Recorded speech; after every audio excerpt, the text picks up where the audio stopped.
Resmi, PSSI upayakan Sidoarjo jadi tuan rumah kualifikasi Piala Asia U23 2026. Gerald Vandenburg pimpin timnas U23 Indonesia. Harapan Nova Arianto usai lihat penampilan timnas Indonesia U17 di Piala Asia U17 2025. Operasi transfer Tonali. Siapa pemain yang akan ditumbalkan Juventus? AC Milan dan AS Roma menanti Carlo Ancelotti.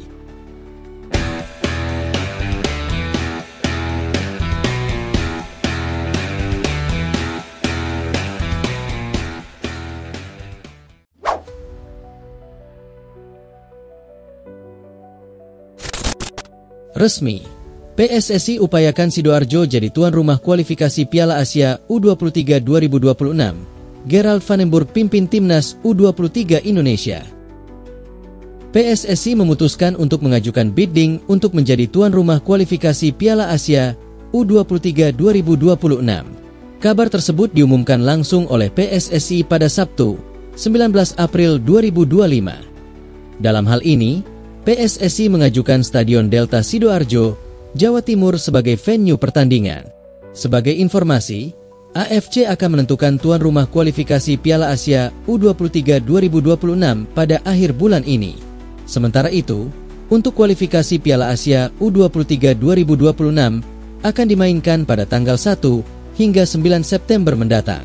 Saat ini, PSSI sudah mengajukan bidding sebagai tuan rumah dan menyiapkan Stadion Gelora Delta Sidoarjo, Jawa Timur sebagai venue pertandingan, tulis PSSI. Kualifikasi Piala Asia U23 2026 dijadwalkan terlaksana pada 1-9 September 2025.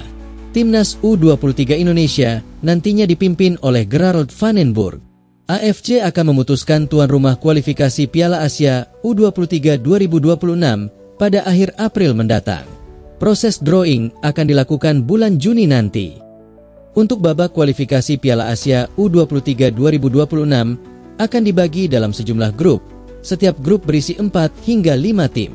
Putaran final Piala Asia U23 2026 akan dimainkan di Arab Saudi pada tanggal 7 hingga 25 Januari 2026. Timnas U23 yang ditangani oleh pelatih Gerald Vandenburg akan melakukan persiapan dengan baik demi raihan hasil terbaik di ajang tersebut, tulis PSSI. Sementara itu, PSSI juga memastikan bahwa Indonesia akan menjadi tuan rumah ASEAN Cup U23 2025 atau yang sering disebut Piala AFF U23 2025. Ajang ini nantinya digelar pada 15 hingga 31 Juli 2025. Nantinya ada 2 stadion yang bakal digunakan untuk menggelar pertandingan. Pertama adalah Stadion Utama Gelora Bung Karno, SUGBK, Jakarta. Kedua yakni Stadion Patriot Candrabaga, Bekasi, Jawa Barat. Harapan Nova Arianto usai lihat penampilan timnas Indonesia U17 di Piala Asia U17 2025. Pelatih tim nasional, Timnas Indonesia U17, Nova Arianto tetap bangga dengan anak buahnya meski sudah gugur di perempat final Piala Asia U17 2025. Menurut Nova, penampilan timnas Indonesia U17 di sepanjang turnamen sangatlah luar biasa. Nova pun berharap performa itu bisa terus dijaga atau bahkan diperbaiki lebih baik. Sebab pada November 2025 mendatang, timnas Indonesia U17 akan ikut berpartisipasi di Piala Dunia U17 2025. Zahabi Gholi dan kolega berhasil mencapai target dalam Piala Asia U17 2025, yakni lolos dari fase grup, tetapi setelahnya langsung kalah 0-6 dari Korea Utara di babak perempat final. Namun, mereka tetap mendapatkan slot tampil di Piala Dunia U17 2025. Nova mengatakan sangat senang timnas Indonesia U17 dapat bersaing dalam Piala Asia U17 2025 dan meraih target yang ditetapkan. Hasil itu pun karena para pemain timnas Indonesia U17 bekerja keras dalam ajang tersebut. Mantan pemain timnas Indonesia itu menyatakan banyak pelajaran berharga yang dipetik timnya selama perhelatan Piala Asia U17 2025. Jadi, hal tersebut bisa menjadi modal timnas Indonesia U17 tampil lebih menggila saat turun laga di Piala Dunia U17 2025 pada November 2025 nanti. Performa timnas Indonesia U17 yang menjadi sorotan saat menjadi juara grup C Piala Asia U17 dengan 9 poin. Poin itu setelah mereka menang 1-0 atas Korea Selatan, 4-1 atas Yaman, dan 2-0 atas Afghanistan.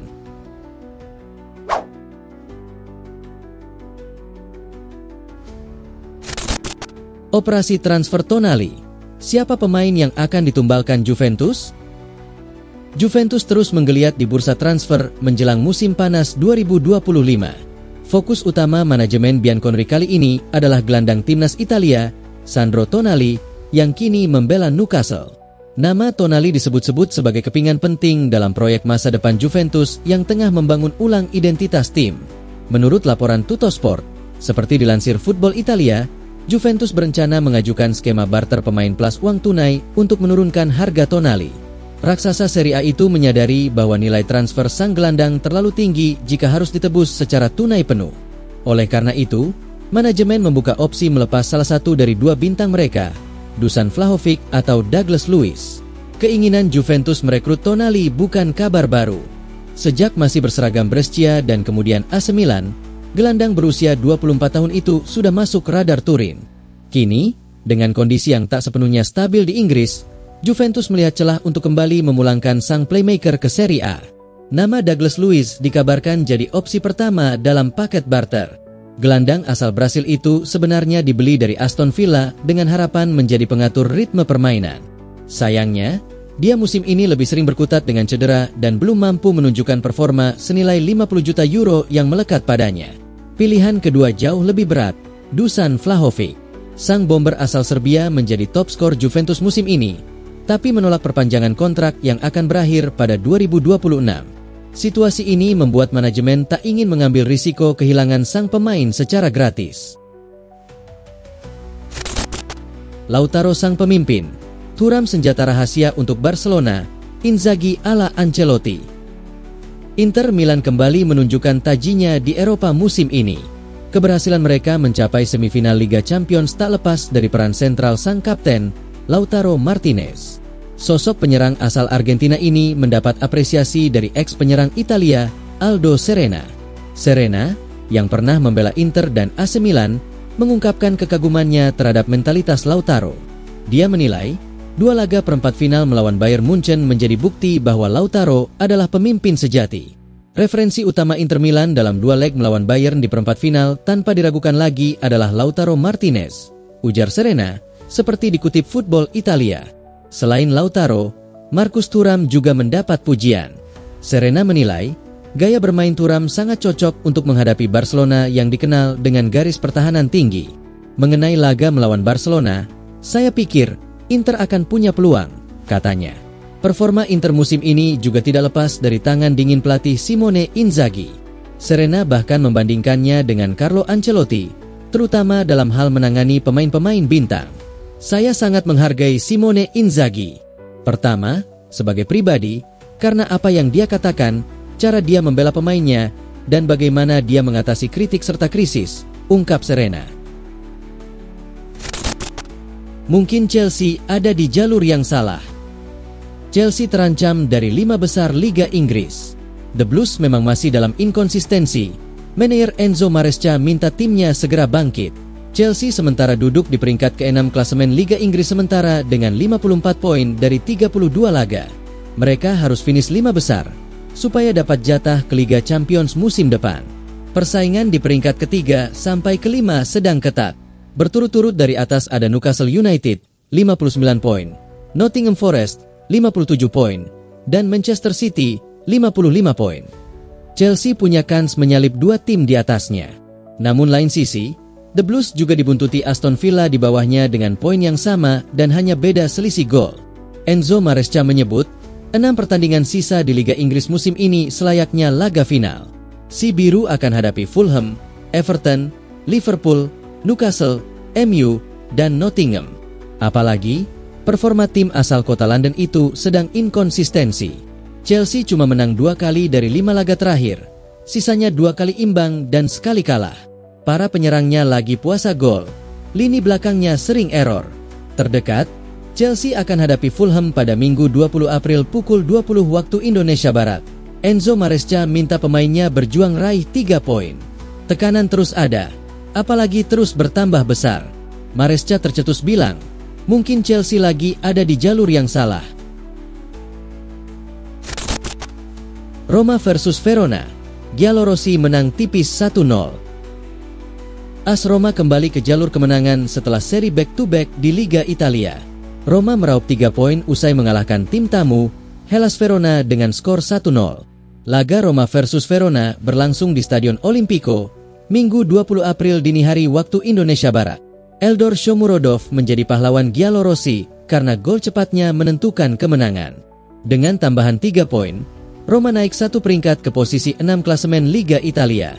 Roma mengoleksi 57 poin, sama dengan Bologna, 5, dan Lazio, 7, yang baru akan bertanding nanti.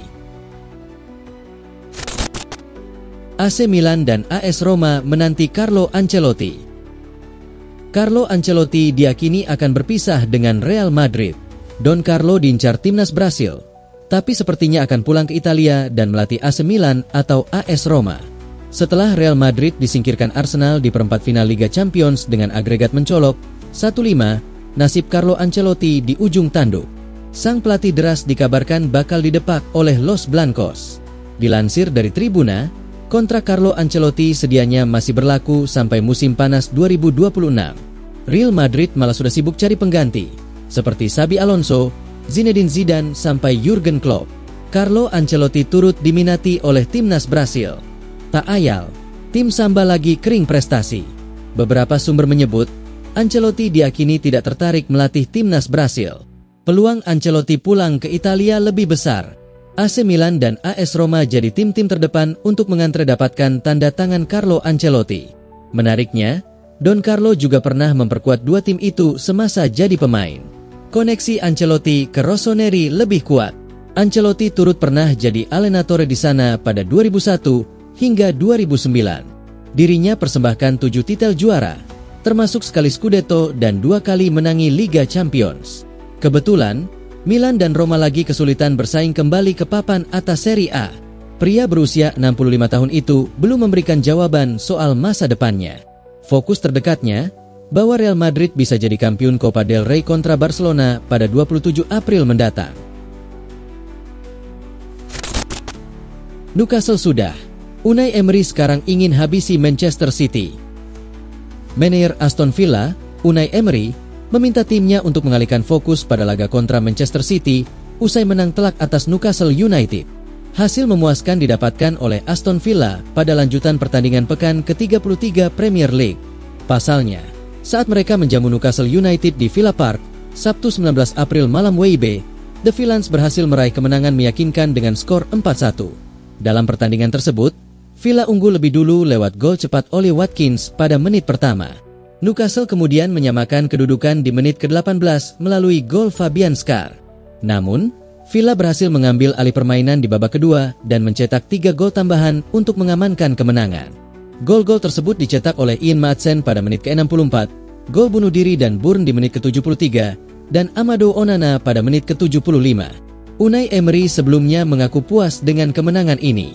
Namun, ia berharap Villa mampu menjaga momentum dengan mengalahkan Manchester City pada laga berikutnya. Jika berhasil, maka posisi Villa akan masuk ke jajaran 5 besar. Manchester United mencari 2 poin untuk selamat dari degradasi. Manchester United benar-benar menjalani musim yang sulit pada 2024-2025. Bahkan, hingga pekan ke-32, mereka masih butuh tambahan 2 poin untuk selamat dari ancaman degradasi Premier League. Perjalanan MU pada musim 2024-2025 memang penuh tikungan tajam. Di awal musim, ada optimisme yang terbangun lewat aksi yang menjanjikan di bursa transfer.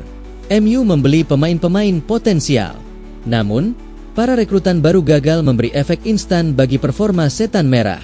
Hasilnya, Erik ten Hag harus kehilangan pekerjaan. Dia didepak dari kursi manajer setelah beberapa hasil minor didapat.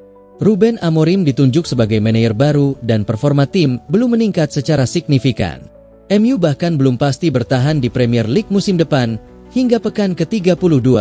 Hingga pekan ke-32, MU telah mengumpulkan 38 poin. Pasukan Ruben Amorim itu meraih nilai tersebut setelah memenangkan 10 laga, 8 kali imbang, dan 14 kali merasakan pahitnya kekalahan. Lewat hitung-hitungan matematis, MU belum selamat dari degradasi. Poin MU masih bisa dilewati Ipswich Town yang berada di peringkat ke-18 atau zona degradasi. Ipswich sendiri telah mengumpulkan 21 poin dari 21 laga. Ipswich masih punya 6 laga. Jadi, jika mereka selalu menang, poin maksimal yang bisa diraih adalah 39. Mereka masih bisa melewati raihan poin MU, dengan catatan MU kalah pada 6 laga tersisa. Nah, agar mimpi buruk itu tidak terjadi, MU harus meraih 2 poin secepat mungkin tanpa menghitung potensi poin Ipswich. Nah, kesempatan meraih minimal 2 poin tambahan terjadi saat bersua Wolves pada Minggu 20 April malam waktu Indonesia Barat.